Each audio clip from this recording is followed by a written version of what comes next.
Hello mga ka-reels, let's have a lunch time. So meron ako dito pritong talong at pritong bangus. So meron din akong watermelon, saka mainit na kanin.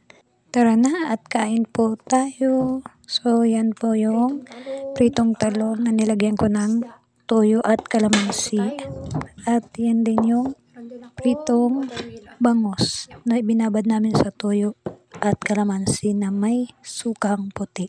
Bukas ay Monday na naman at back to work na naman ulit at kailangan natulog ng maaga pero hindi pa rin naiwasan at nakakatulog na naman ng alas 10 ng gabi.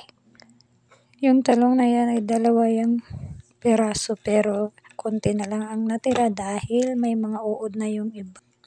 Mga 4 na araw na kasi ang nabili ng aking mister. Hindi rin namin naubos prito.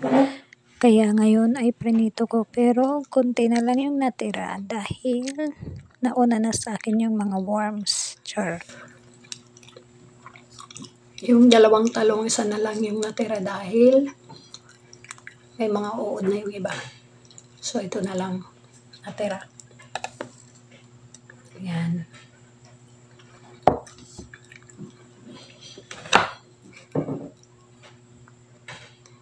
Tara, kain po tayo.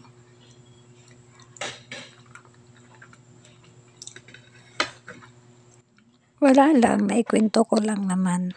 Ito nga ay mag-isa naman ako sa bahay at mag-isa naman akong kumakain. Ang importante ay huwag magpapagutom dahil sakit sa tiyan ang aabutin natin. Kaya ini-enjoy ko na lang ang aking pagkain kahit solo ko lang dito sa bahay. O diba? Fast forward ko na naman ang aking pagkain at para mabilis na matapos ang video. Thanks for watching at huwag magsawa manood ng aking video. Don't skip my ads.